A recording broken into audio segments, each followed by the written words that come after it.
বাবা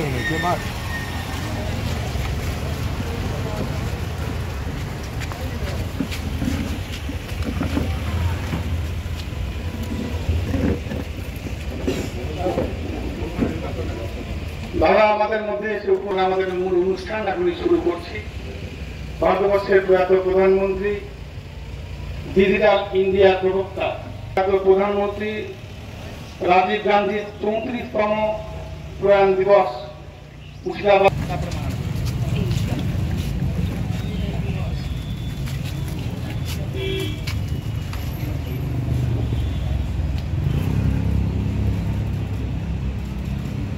মাল্যদানের মধ্য দিয়ে তারা এবং পদদেশে পুষ্পার্ঘ্য নিবেদনের মধ্য দিয়ে রাজীব গান্ধীকে শ্রদ্ধা জ্ঞাপন করছেন সম্মানীয় প্রদেশ কংগ্রেস সভাপতি শ্রী অধীর রঞ্জন চৌধুরী। এবার আপনি মহাত্মা গান্ধী পরিচিত, তারপরে আমরা মাল্যদান করছেন মুর্শিদাবাদ জেলা কংগ্রেসের মুর্শিদাবাদ জেলা কংগ্রেসের টাউন কংগ্রেসের যারাই আজকে উপস্থিত হয়েছেন সর্বোচ্চের নেতৃত্বকে। প্রয়াত প্রধানমন্ত্রী রাজীব গান্ধীর আজ প্রয়াণ দিবস। আপনারা জানেন যে আজ থেকে 34 বছর আগে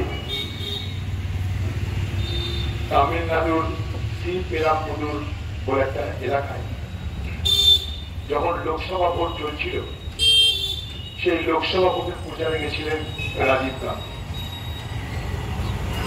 নিজের বাড়িতে তার সহধর্মিনী, তার সন্তানদের সঙ্গে নৈশ আহার গ্রহণ করার পর তিনি নিজে বিমান চালিয়ে, তিনি যেহেতু পাইলট ছিলেন তাই তিনি নিজে বিমান চালিয়ে তামিলনাড়ুতে পৌঁছেছিলেন লোকসভা নির্বাচনে কংগ্রেস পার্টির সমর্থন। সেদিন তার পরিবারের লোকেরা জানতো যে প্রচার ছেড়ে ফিরে আসবেন, তাই তার জন্য অপেক্ষা সকলের ছিল।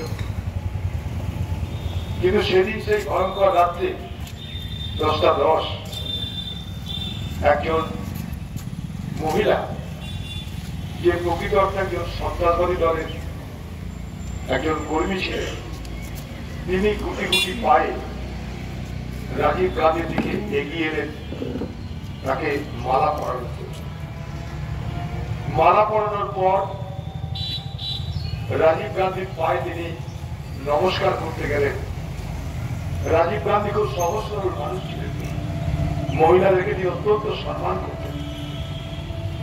তাই সেই মহিলা যখন তাকে মালা পরাতে গেল, তিনি সম্মত হয়ে তাকে মালা করতে অনুমতি দিলেন এবং তারপর যখন প্রণাম করতে গেলেন তখনও তিনি কোনো দ্বিধা করেন। কিন্তু সেই প্রণাম করার মধ্যেই লুকিয়ে ছিল মৃত্যু ফাঁদ। তার কোমরে লাগানো ছিল বিস্ফোরক পদার্থ। প্রণাম করবার আশায় সেই বিস্ফোরক পদার্থের যাতে বিস্ফোরণ হয় তার জন্য তার যে বেল্ট ছিল সেই বেল্টের সুইচটা তিনি অন করলেন, আর এক ভয়ঙ্কর বিস্ফোরণ। রাজীব গান্ধী তার দেহ ছিন্ন ভিন্ন হয়ে গেল। পৃথিবীর ইতিহাসে এক নিষ্ঠুরতম হত্যার সাক্ষী থাকলো মহাত্মা গান্ধীর অহিংসা দেশ ভারতবর্ষ। রাজীব গান্ধী বলতেন মহিলারা হচ্ছে সমাজের দিকে। রাজীব গান্ধী বলতেন যে মহিলা আছে বলে সমাজকে ঐক্যবদ্ধ রাখা সম্ভব। রাজীব গান্ধী বলতেন মহিলাদেরকে শুধুমাত্র রান্নাঘরে বেঁধে রাখা নয়, বাড়ির উঠোনে আটকে রাখা নয়, মহিলাদেরকে আরো বেশি প্রশাসন চালানোর ক্ষমতা দিতে হবে, দেশ চালানোর অধিকার দিতে হবে। সেই লক্ষ্য নিয়েই যে গ্রাম পঞ্চায়েত অর্থাৎ পঞ্চায়েতি রাজ এবং নগরপালিকা, যাকে আমরা মিউনিসিপ্যালিটি বলি, সেই পঞ্চায়েতি রাজ এবং নগরপালিকা যে আইন হয়েছিল সেখানে প্রথমেই মহিলাদের জন্য 30% আসন সংরক্ষিত হয়েছিল।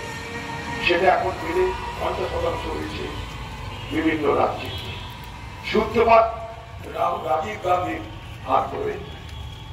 সেই রাজীব গান্ধী যিনি সব থেকে বেশি মহিলাদের কথা ভেবেছেন, যুবদের কথা ভেবেছেন, সেই মহিলাদের মধ্যেই একজন সন্ত্রাসবাদী পোশাক পরে তাকে হত্যা করে দিলেন।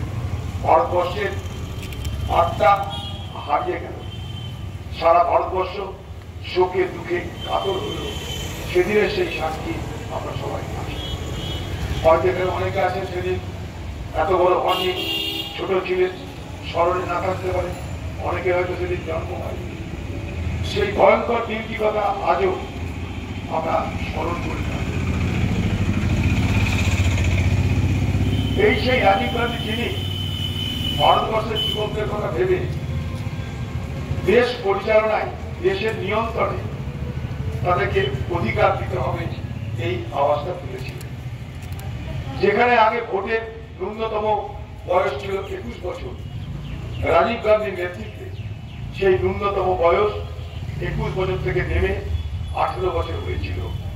এটা একটা আরেক ধরনের বিপ্লব। যার 18 বছরের যুবক যুবতীরা নির্বাচনে অংশগ্রহণ করতে পারে, তাদের নির্বাচনে অংশগ্রহণের মাধ্যমে আমাদের দেশে ভাগ্য নিয়ন্ত্রণ করবার তারা সুযোগ পেয়ে থাকে। তাই রাজীব গান্ধী মানে নতুনত্ব, রাজীব গান্ধী মানে আধুনিকতা, রাজীব গান্ধী মানে অগ্রগতি, রাজীব গান্ধী মানে দেশপ্রেম, রাজীব গান্ধী মানে দেশের অখণ্ডতা, রাজীব গান্ধী মানে গণতন্ত্র, ধর্মনিরপেক্ষতা। সেই সময় পশ্চিমবঙ্গে নির্বাচন চলেছিল, লোকসভা বিধানসভা একসঙ্গে। কংগ্রেস পার্টির পক্ষ থেকে আমি নবগ্রামে ভোট করতে গেছিলাম। আমি নবগ্রাম চিনতাম না, জানতাম না, কিছুই চিনতাম। নবগ্রাম বলতে জানতাম পলসন্ডা মোড়, তরকার রুটি পাওয়া যায়, সোজা গেলে ভোরগ্রাম, পায়ে গেলে বীরভূম, ডানে গেলে মালদা। এই ছিল নবগ্রামের সঙ্গে আমার পরিচয়।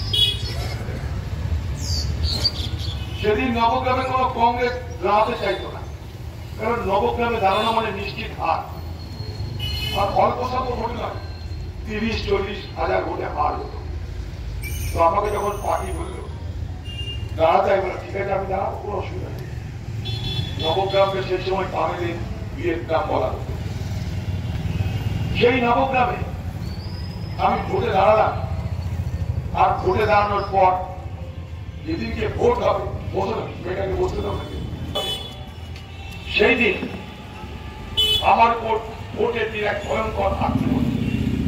আমার আজও মনে আছে, নবগ্রামের বাগড়াপাড়া গ্রাম, ভোট লুট হচ্ছে শুনে সেখানে দৌড়ে গেলাম।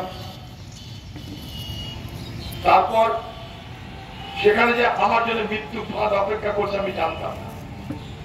হঠাৎ দেখছি 150-200 ওখানকার স্থানীয় ক্রিমিনালরা অস্ত্র নিয়ে, রিভলভার নিয়ে, বোম নিয়ে এগিয়ে আসছে। প্রথমে আমার গাড়িটাকে পুড়িয়ে দেওয়া হলো, তারপর বোমবিং করা শুরু হলো। আমার থেকে 2-3 হাত দূরে তাদের মধ্যে একজন রিভলভার উঠে চলে। সেই সময় আমার যিনি দেহরক্ষী ছিলেন, তাকে আমি আগে মনে রাখি, শ্রীকান্ত দাদার নাম, তিনি তার উপরে গুলি চালাবেন। গুলি চালানোতে সে আর আমার উপর গুলি চালাতে পারল না। নিরাপত্তার খাতিরে বুথের মধ্যে ঢুকে গেলাম। বুথের মধ্যে ঢুকে দেখছি আমার আরেকটা নিরাপত্তা রক্ষী, সে এক বেঞ্চি তলা ঢুকার জন্য চেষ্টা করছে। আমি বললাম তুমি বেঞ্চিতে ঢুকো, তোমার রিভলভারটা আমাকে দাও। সেই রিভলভারটা নিয়ে সেই সমস্ত লোকদের মোকাবেলা করা শুরু করলাম। ইএফআর বাইরে দাঁড়িয়ে আছে, ইস্টার্ন ফ্রন্টিয়ার রাইফেল, এখন তাদের দেখা যায় না, তারা চুপ করে আছে। Presiding officer, polling officer booth থেকে পালাতে চাইছে। আমি আমার নিরাপত্তা রক্ষী রিভলভারটা তাদের দিকে তাক করে বললাম, বুথ থেকে পালানোর আগে আমাদের গুলি খেতে হবে। কারণ আমি জানতাম প্রিজাইডিং অফিসার বা পোলিং অফিসার যদি বুথ ছেড়ে পালিয়ে যায়, তাহলে এই বুথে আগুন লাগাতে আর সেখানকার দুষ্কৃতিকারীদের কোনো অসুবিধা হবে না। তাই বলতে পারেন এটা এক ধরনের র্যান্সাম, অর্থাৎ কাউকে আটক করে রেখে নিজেকে বাঁচানোর চেষ্টা।